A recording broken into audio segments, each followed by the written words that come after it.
On the 5th of November 2020, DJI launched this guy. This is the DJI Mini 2, and possibly DJI themselves can't have possibly known just how much this was going to be pivotal in most people's drone buying decisions, and more to the point, how it would become, and still is to this day, quite possibly the best drone you can possibly buy, taking into account all of the factors that I'm going to mention in this video. So I'm not very easily impressed, okay? And I have to sort of prove things to myself to prove its worth.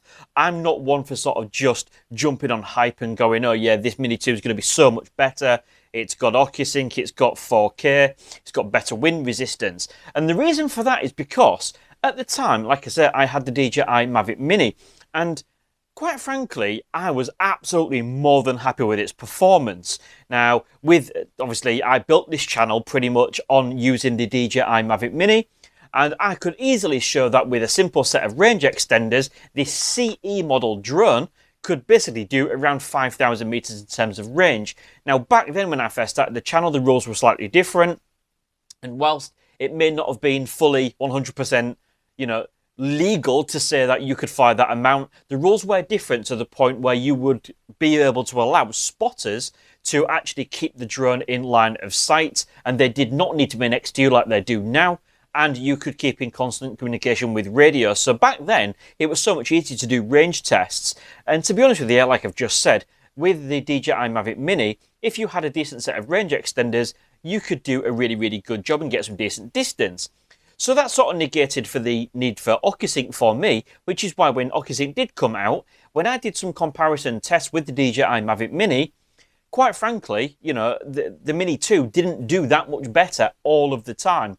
However, it certainly did in later videos, with which I will cover these in a little bit more detail further on in this video. Similarly, when it comes to the picture quality, the DJI Mini 2 has got that 4K camera.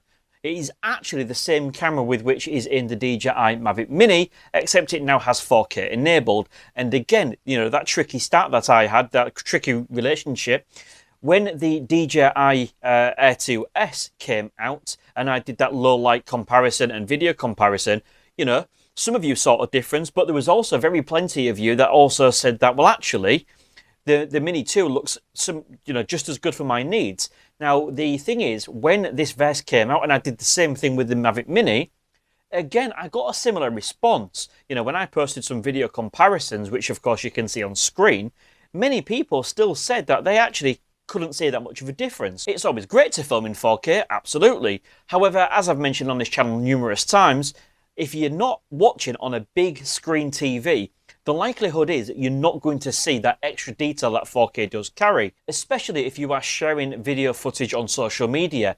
That footage gets severely compressed, so you do lose a lot of quality anyway. So what I'm going to do on this video is I am going to run through some of the main parameters on the DJI Mini 2 and just show you its good points and its bad, because of course all products have got bad points and I've not been shy of commenting about them on this channel. So what we're going to do is we're going to get rid of these two drones and let's crack on with that part of the video.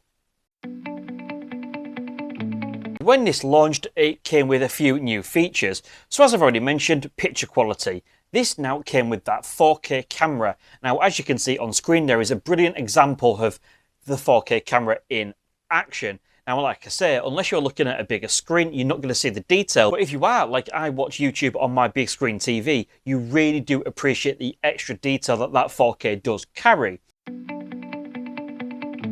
There is absolutely no doubt that this drone does handle the wind much better, okay? And for its size and its weight, and it just certainly packs a punch. And it did that using some basically uprated propellers and the power of the LiPo battery, all right? Now, like I say, this really can handle the wind so much better. The trouble is, what came with that increased wind resistance was a bit of a problem. So it seems that despite this drone being able to absolutely pack a punch and produce great camera quality, it does seem that what happened at the beginning, something that I really pioneered in sort of pointing out on the channel, the drone in sports mode was simply too fast for the gimbal to be able to keep a stable horizon. So you got some horrible sort of switching horizontal footage on this drone. I personally think that's a problem. Now, many people, I got quite a negative reaction on that. People say, well, you shouldn't use sport mode for filming. Well, my sort of counter argument to that is, well, if DJI hadn't expected us to film in sport mode, they wouldn't have allowed us to adjust the gimbal and your parameters in that mode. Okay, that's my personal opinion. And of course, you don't expect a new drone to have a problem that the old one doesn't.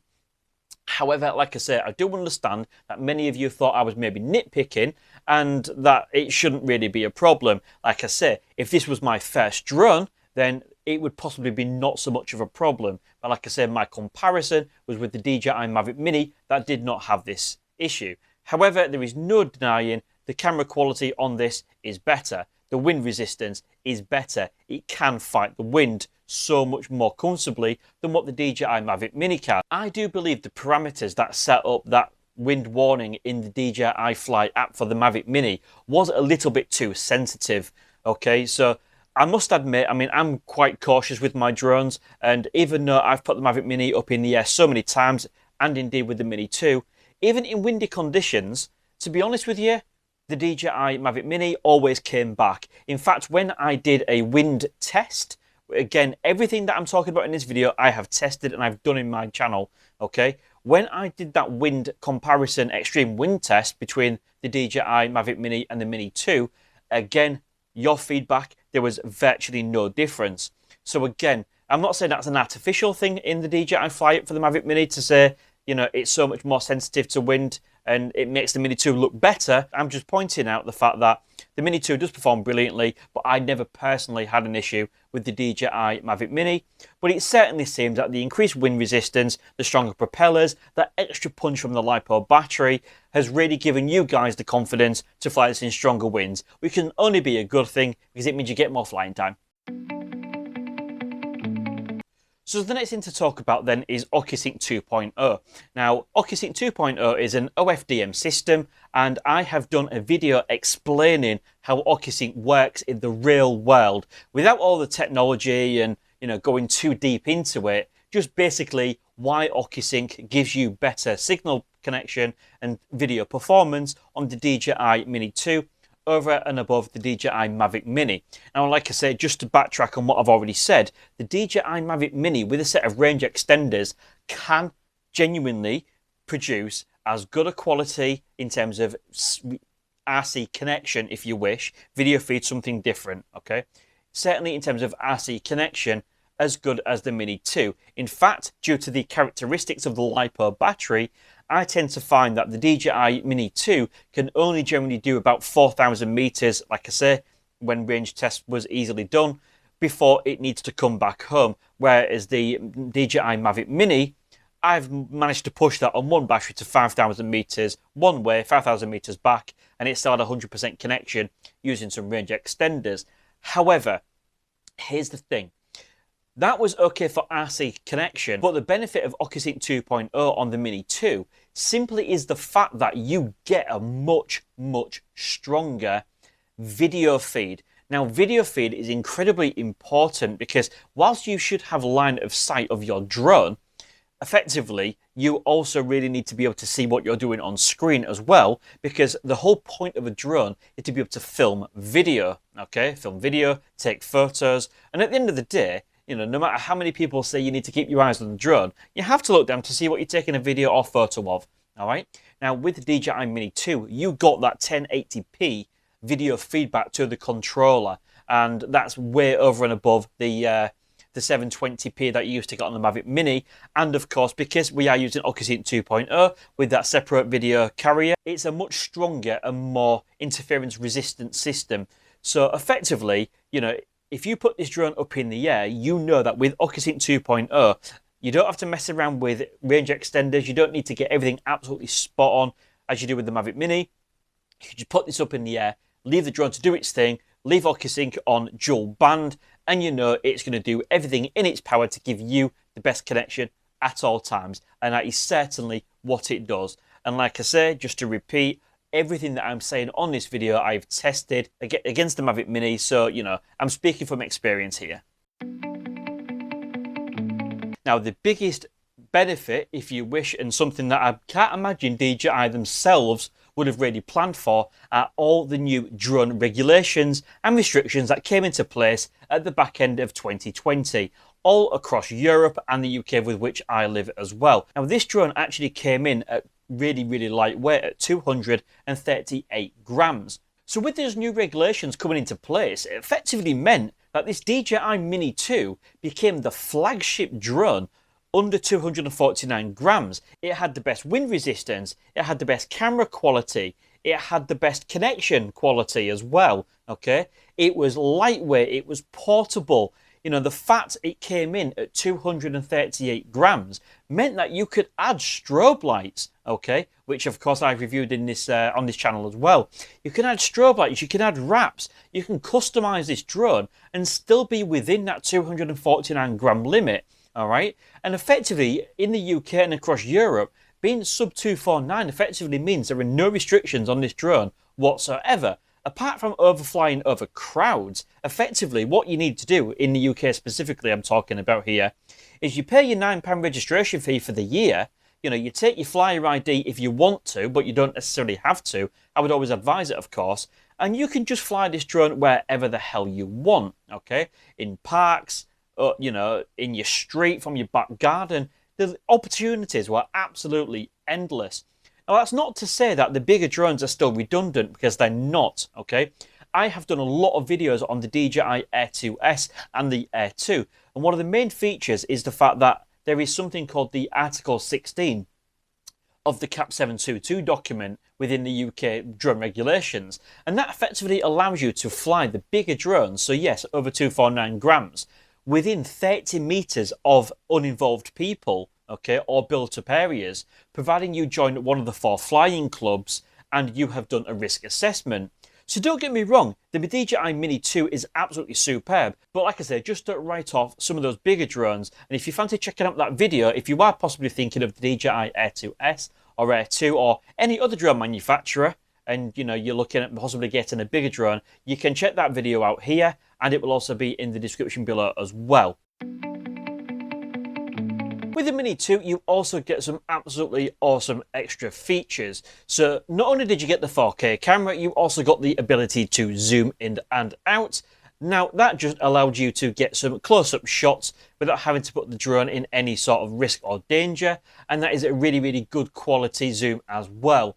You also got the ability to switch between different resolutions and different frame rates, allowing you to get some nice smooth footage, and footage that you could then slow down to a nice slow motion footage shot in post-production. Also on this drone, you have some built-in quick shots.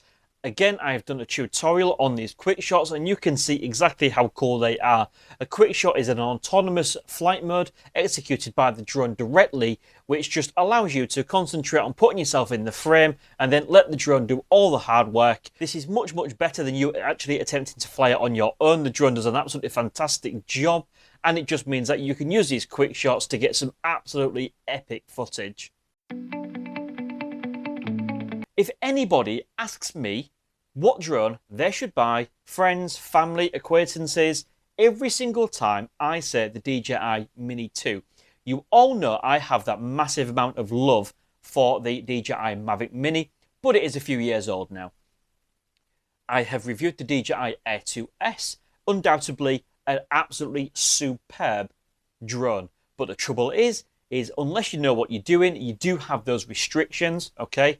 And of course, the price has to be taken into account. This is, you know, nearly half the price of the DJI Air 2S. It's only about £150 more than the DJI Mavic Mini, and what you get is just so much more. This isn't just about me telling you that this is fantastic. Honestly, it took me a long time to actually warm to this drone. There is no denying that. But the more and more I think about it, at the end of the day, if a friend asks me and they know nothing about drones, what should they buy? If I say the Mavic Mini, then I need to explain why they need range extenders, why they need to use a manual channel, why they need to do so much extra things, and why they might get a wind warning, but yet it might not be too bad. I have to explain all of those things. If I wanted to say get the Air 2S or the Air 2, I have to try to teach them all about the drone regulations and teach them how to do a risk assessment. But you know what? If I just say get the DJI Mini 2 and just don't fly it above sort of 25-mile-an-hour gusts, you are absolutely good to go. Pay your £9 and that is just a brilliant drone out the box. Leave it on dual band OcuSync and 4K camera. Footage is absolutely superb. And yeah, you just can't knock it. Yeah, we've got a few new drones coming out, like the Hubsan and the Fimi. But yeah, will they really match up to the DJI Mini 2? I'm not so sure. If this review of the DJI Mini 2 has made you decide that you are going to buy one, then please consider using the affiliate links in the description below. It makes no difference to the price you pay, it just helps the channel out significantly. Don't forget you can also check out my Amazon storefront, which recommends a whole host of accessories and the right memory card to make sure you are getting all the performance you pay for out of your drone. Anyway, that wraps up the video. Thank you very much for watching. See you again soon.